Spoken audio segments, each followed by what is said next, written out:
Hello, everyone, and welcome to the Thursday Scholar, and welcome to the Saturday Evening Post Week in Review. My name is Chris Wakefield. I am the marketing manager for the Saturday Evening Post. I'm Nicholas Gilmore, and I'm a staff writer at the Post. And we are here with your week in news, articles, and more from the Saturday Evening Post. First thing I want to talk about, let's get this out of the way now. We had a piece that came online just this week at SaturdayEveningPost.com from Dr. Zipes about suicide. And suicide was a big topic last week. It's been a big topic for a long time now, but a new study came out that showed suicide rates in states across America. Then, of course, we had the high-profile suicides of Kate Spade, Anthony Bourdain. So there's been a bit of more conversation around suicides in America the last couple of weeks. Yeah, Zipes does a column for us called Your Weekly Checkup. Just talks about, smaller health issues that you want to keep in mind. So I think with this article, it's kind of bringing home the fact that this should be maybe part of our conception of, ongoing health concerns. It's not only paying attention to ourselves, but, our friends and loved ones. I think there's maybe like a new concept of suicide awareness that's maybe like sort of starting regarding, just making sure that, all the people in your life are, in check with that. Right, because before, it's kind of like with thoughts and prayers. Recently, we've been saying thoughts and prayers, a lot of people are saying that they're not enough.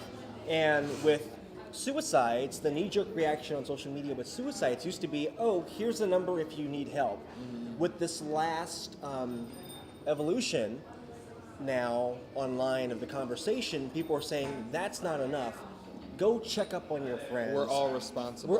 Right. It's more of a buy-in to it, and so there are more. What Zipes does in this piece online is give some tips and resources and things you can do besides just saying, here's a number you should call if you're feeling depressed. Yeah, and I mean, like we've seen, I think it can literally affect anyone in any circumstance.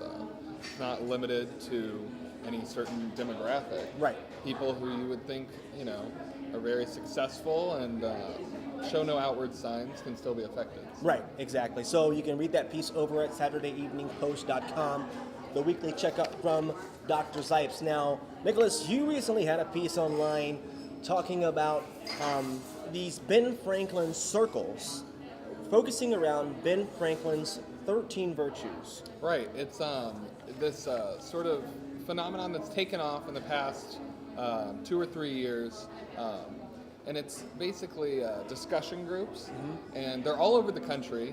A lot of people probably don't know about them, but they happen in most major cities. And they are groups, small groups, maybe 12 people max, that are based on this idea that Ben Franklin brought back from London called the Junto.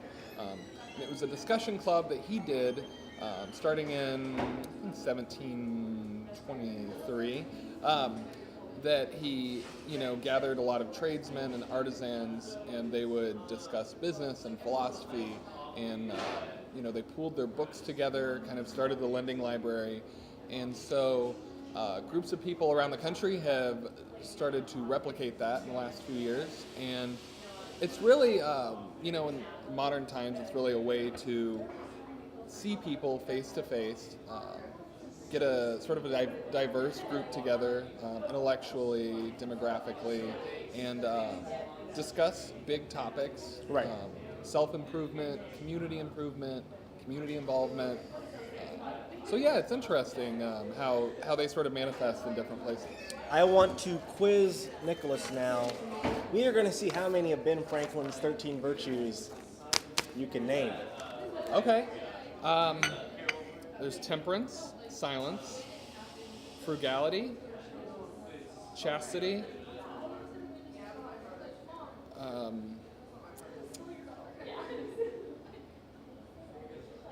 4. I can name 4. Let's go through them real quick. Temperance, silence, order, resolution, frugality, justice. Industry, sincerity, justice, moderation. I'm a big person on moderation. Cleanliness, tranquility, chastity, and humility. Those are I don't know that one. Are you 13 sure that's virtues. It's on there. It's on. I found it online, so it's got to be true. So it's really interesting to look at these, and what I find is a lot of people are already practicing these. You just don't know you're doing it. So it's neat that people are getting together and sharing their ideas and sharing their stories about it. And it's a way of being mindful about it, just for about a month, and to see kind of how they resonate in modern times and how we interpret them now. Our next piece comes from our May-June issue from Kurt Anderson, a piece called Forever Young, and it's a piece, Nick, about adults who may do things that are what can be considered childish. And what did you learn from this piece? Yeah, I mean, I think he's talking about this sort of ongoing trend since maybe like the 70s or 80s with, collecting baseball cards, playing video games, superhero movies are really big, even among adults. Right. And these are things that, previously, in prior decades, probably would have been seen as mostly childish pursuits. And I can't speak specifically to the baby, about the baby boomer generation or how they see themselves in their hobbies. But I think it's interesting how things change and how these sorts of hobbies have a different perception these days. I think if you look at it, though, we all could be doing something that is considered childish. I go to theme parks, I dress up for Halloween. My mother, who is 72, dresses up for Halloween. Is that considered childish? I think we all kind of try to hold on to a piece of our childhood and keep it going throughout our life because we liked it so much. There was no responsibility. You were free, and when you come home from work, when I come home from work almost every day, after I unwind, let the dog out, and do the laundry, I turn on video games and I play video games for a while. So that's childish, and I guess it is childish. Okay, that piece is from our May-June issue. You can get that online, SaturdayEveningPost.com/subscribe. You can get a 1-year subscription to the Saturday Evening Post for only $15. That is delivered right to your home. We are coming up on Father's Day this weekend. It makes for a great Father's Day gift. SaturdayEveningPost.com/subscribe. Nick, where can people find you on Twitter? I am at Darwin Jr. with a Y. Darwin with a Y. And you can find me at Wakefield Report. And of course, you can follow us at the Post at Saturday Evening Post on Facebook, Twitter, Instagram, Snapchat, World Star. We are all over the place. YouTube at I don't Saturday think we're on Evening. World Star. Okay, I'm going to get us on World Star here as soon as we finish this video. We're going to be on World Star. You can find us on YouTube also. We are all over the net. Once again, I'm Chris Wakefield. I'm the marketing manager for the Saturday Evening Post. And I'm Nicholas Gilmore, the staff writer for the Post. And we'll see you next week. Have a good weekend.